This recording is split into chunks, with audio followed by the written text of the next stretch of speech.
Before we start today, let's get one thing straight. Birds are real, though they're not remote-controlled spying machines developed by the government, at least not yet. However, our future is probably a world in which some birds and insects are actually government spies. Today we're going to look at the current developments and the frightening possibilities of microdrones, artificial intelligence-powered hunter-killers from our collective nightmares.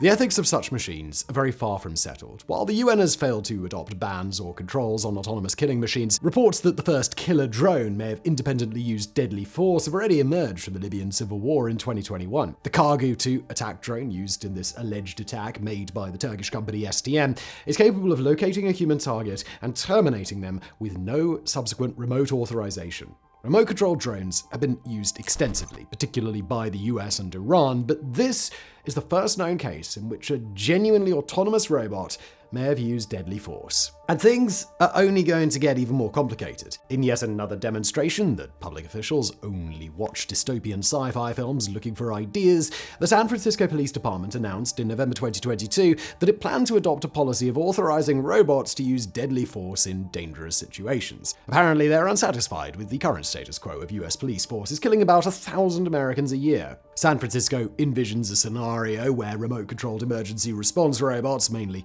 bomb disposal and aerial reconnaissance drones, would be armed and authorized to kill. There's a new guy in town. His name's RoboCop. History sadly agrees that once such a weapon has been developed, it's only a matter of time before its use becomes all too common. As the US Army has demonstrated, the very same robots police departments in America use today can be equipped for offensive actions as well, able to carry grenade launchers, machine guns, and other weapons. Talon, San Francisco's favored robot, designed by the defense contractor Foster Miller, has already been deployed in Afghanistan and Iraq, and with SWAT teams and bomb squads in American cities.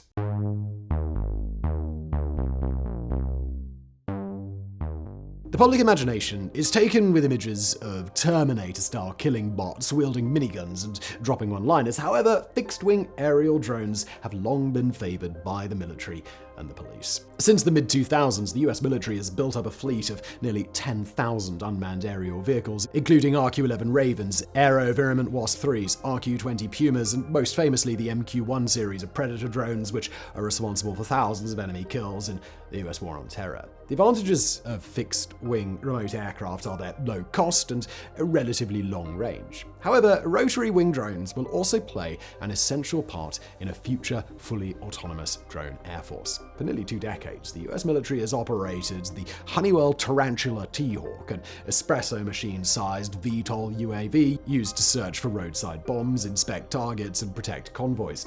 In 2011, 4 of these drones were deployed to the Fukushima Daiichi nuclear power plant to gauge radioactivity levels. A T-Hawk, which began as a DARPA project, is a backpack portable UAV weighing about 8 kilograms, that's 17 pounds. The strength of the T-Hawk is its power. With its 56cc Boxer twin-piston 2-stroke gas-powered engine, the T-Hawk can fly nearly 80 kilometers per hour, 50 miles per hour, and reach up to 3,000 meters or 10,000 feet in altitude. It's operated from a dedicated control station that can manage 2 drones at once. Despite the T-Hawk, since the early 2010s, the commercial development of UAVs has largely overtaken military research. The popularity of quadcopters has been spurred on by the proliferation of powerful smartphones capable of controlling them and battery packs powerful enough to fly them for useful amounts of time.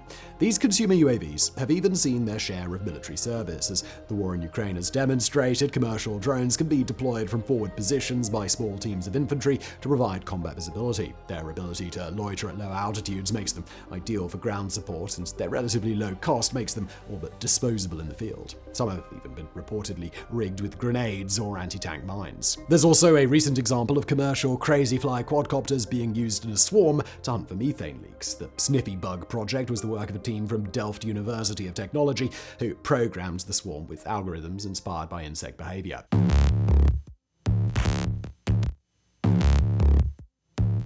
The advance of commercial drone technology inspired the 2017 film Slaughterbots, a Black Mirror-style dystopian vision of autonomous drones programmed to kill. The provocative film, which featured swarms of tiny drones capable of facial recognition and carrying plastic explosives, helped bring mainstream attention to the possibility of AI-enabled super assassins based on commonly available commercial drones. The film was made by the anti-proliferation political lobbying organization Stop Autonomous Weapons, and although it's a work of fiction, it does present a plausible version of the near future. As the film highlights, the low cost, high stealth, and ease of use of such weapons could well spell disaster, as domestic terror groups, governments, and assassination programs would view them as low-risk weapons of choice. And yet, this future is not quite upon us. Despite the success of off-the-shelf models in some combat roles, the world's most advanced militaries are still seeking improvements to rotary-wing aircraft that will allow them to become ubiquitous on the modern battlefield, especially as an electronic extension of individual units and soldiers, serving as their eyes and ears, and eventually even capable of operating autonomously in a support role. Unlike the drones featured in Slaughterbots, most of the military's focus, at least publicly, is on reconnaissance and intelligence gathering, and not on offensive weapons.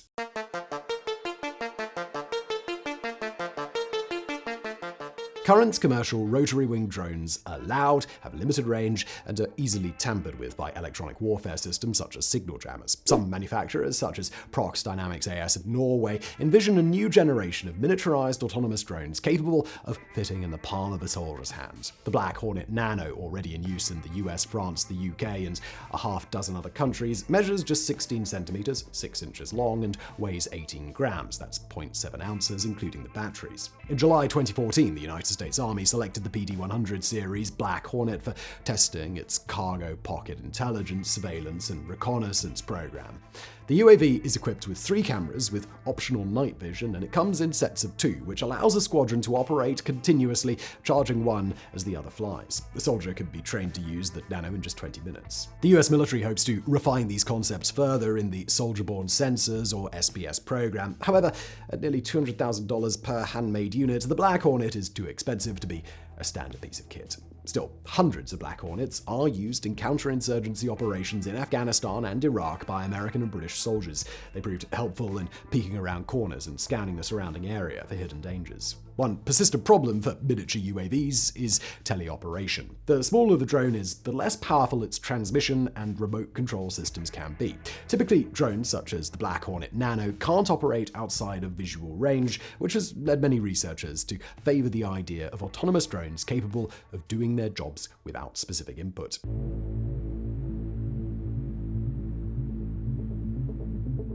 The challenge of deploying microdrones is in achieving a balance between the device's abilities and its stealthiness. Larger, heavy fuel-powered UAVs like the T-Hawk work well for armed convoys or surveillance over a base or road. Still, soldier-borne microdrones must be quiet, light, and capable of operating independently. One of the approaches also championed by DARPA has been that of the ornithopter. This is a microdrone that mimics the flight characteristics of a bird or insect.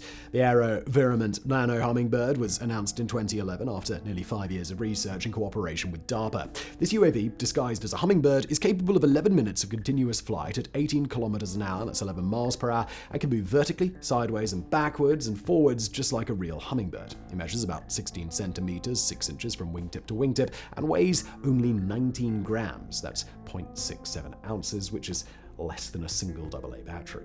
The announcement of these little spy birds whipped up public enthusiasm for the conspiracy theory that the CIA was replacing birds with flying spy robots, but it's not actually known for sure whether the US military or intelligence forces use ornithopter-type UAVs in the real world. These devices would be hard to distinguish from a typical bird if they do exist. They could even be programmed to make the appropriate bird noises, although surely the birds would know the difference.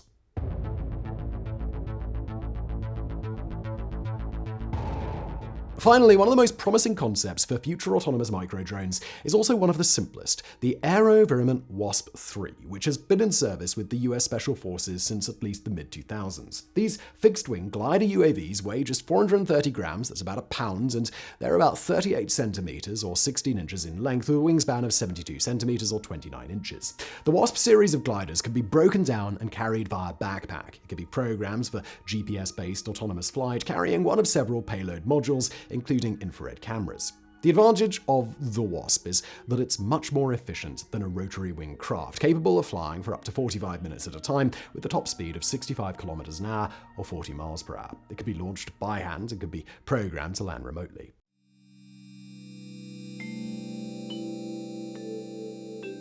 Fire-and-forget-style weapons have long been a staple of the modern battlefield. Missiles such as the AIM-9 Sidewinder or AIM-120 AMRAAM are capable of locking onto a target vehicle and destroying it without input from a human operator. From the ground, the infamous anti-tank FGM-148 Javelin is also capable of guiding itself to a pre-selected target. The holy grail of autonomous microdrones would be a synthesis of this technology with self-powered flight and the ability to navigate difficult terrain in order to reach a target. While it's not clear when such a weapon may become widely available, the time to worry about the ethics of autonomous killing machines is today. This is the view of Michael C. Horowitz, the U.S. Department of Defense Director of the Emerging Capabilities Policy Office. In a 2016 paper titled The Ethics and Morality of Robotic Warfare, Assessing the Debate Over Autonomous Weapons, Horowitz argues that there are several essential problems with Law's technology. First, there is the problem of a robot's willingness to potentially follow illegal or unethical orders, such as the